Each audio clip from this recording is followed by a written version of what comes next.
Voilà, merci. Nous sommes effectivement à la deuxième semaine de campagne. C'est une campagne raccourcie qui dure finalement que 2 semaines. Nous sommes en pleine campagne, à mi-chemin certes, ou vers la fin, mais nous sommes toujours dans nos activités telles que planifiées. Ça se déroule extrêmement bien. Nous avons visité les populations au niveau des marchés. Nous leur avons parlé de l'importance donc de voter pour le Benno Bokk Yakaar parce que c'est notre parti, c'est notre coalition. Pour voter pour le candidat de cette coalition, pour le candidat Amadou Ba, qui incarne la continuité et avec beaucoup, en tout cas, d'amélioration. Donc, nous sommes extrêmement satisfaits de ce début de campagne parce que les populations nous écoutent, les populations veulent savoir davantage sur notre candidat, sur le programme. Mais au finish, nous comprenons que les populations connaissent bien aussi la coalition Benno Bokk Yakaar. Donc, ce que nous faisons, c'est que les matinées, nous faisons des visites de proximité. Nous visitons les marchés et certaines familles religieuses. Et juste après la prière de 14 heures, nous assistons à des tafsirs parce que nous sommes en pleine période de Ramadan. Nous allons à la mosquée écouter et échanger un peu avec, à la fin des tafsirs de Coran, échanger aussi et prier ensemble avec les communautés. Et le soir, nous faisons quelques sorties, visites nocturnes pour rencontrer les militants, échanger autour de certaines réunions publiques d'information. Et voilà, c'est ça notre lot de campagne. Aujourd'hui, nous venons du département, nous venons de Thiéty et de Saré-Bidji, où les populations aussi, malgré le ramadan, se sont mobilisées pour nous écouter, prêcher pour la bonne cause. D'ailleurs, ces populations nous ont dit qu'elles sont là ensemble depuis longtemps avec nous, avec la coalition Benno Bokk Yakaar. Rien n'a changé. Et donc, elles vont assurer le vote pour notre candidat qui est cette fois-ci Amadou Ba. Non, il n'y a pas d'entrée tardive. C'est la campagne qui s'est déroulée comme ça. Il y a eu beaucoup de problèmes de démarrage à tous les niveaux. Au niveau institutionnel, vous avez suivi. Et ça s'est répercuté sur nous, notre plan de préparation.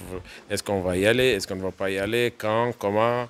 Et quand on a décidé, c'était trop serré. Il fallait aussi préparer la campagne. La campagne se prépare avec des supports de communication, avec des outils de communication et sur place aussi, avec les moyens et logistiques dégagés par le parti. Et tout ça, ça s'est décanté qu'à cette dernière semaine. Mais nous faisons les bouchées doubles avec nos amis de la coalition, avec tous les alliés de la coalition avec lesquels nous travaillons. Et je pense qu'en tout cas, on a bon espoir que ça va marcher. Moi, je suis resté dans ma ligne, je suis resté tout droit en tant que membre donc, du secrétaire exécutif, membre de la coalition Benno Bokk Yakaar, un actionnaire toujours constant dans ce que nous faisons.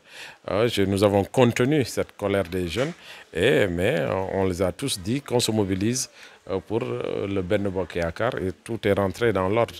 Donc c'était le souhait de quelques-uns, mais au total, le plus important, c'est qu'ils ont compris que notre candidat, c'est la continuité, c'est le candidat de Benno Bokk Yakaar. Non, globalement, on a toujours gagné ici au niveau de notre collège électoral. Donc on a toujours gagné, on a toujours donné les députés qu'il faut, les maires qu'il faut, au niveau donc même des élections présidentielles, au niveau donc départemental, on a toujours gagné. C'est vrai que dans les villes, c'est toujours le problème se pose avec acuité. Parfois, dans le département, nous perdons quelques communes, notamment Kolda, où ça a été toujours difficile.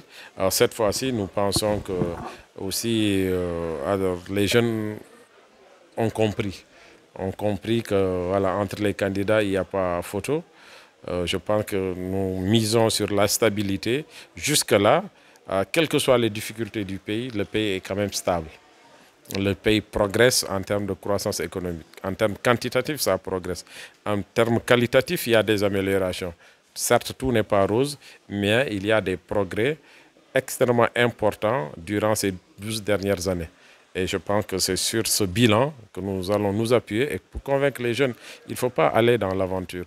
Il faut, en tout cas, si ce qui est là a donné satisfaction, peut-être qu'on n'a pas connu de crise majeure, à part des crises institutionnelles qui ont impacté un peu le pays, mais le pays fonctionne normalement, les gens déroulent normalement leur activité économique, il n'y a pas d'obstacle majeur à la libre entreprise, à la liberté des gens, et je pense que nous sommes dans un état normal, dans un fonctionnement normal.